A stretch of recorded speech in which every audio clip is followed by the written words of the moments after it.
నారా చంద్రబాబు నాయుడు అనే నేను శాసనం ద్వారా నిర్మితమైన భారత రాజ్యాంగం పట్ల నిజమైన విశ్వాసం విధేయత చూపుతానని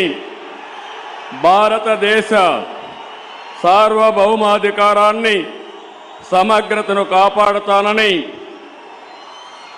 ఆంధ్రప్రదేశ్ రాష్ట్ర ముఖ్యమంత్రిగా నా కర్తవ్యాలను శ్రద్ధతో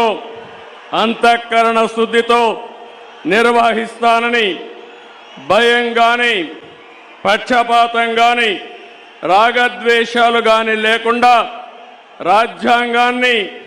శాసనాలను అనుసరించి ప్రజలందరికీ న్యాయం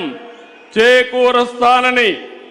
దైవ సాక్షిగా ప్రమాణం చేస్తున్నాను.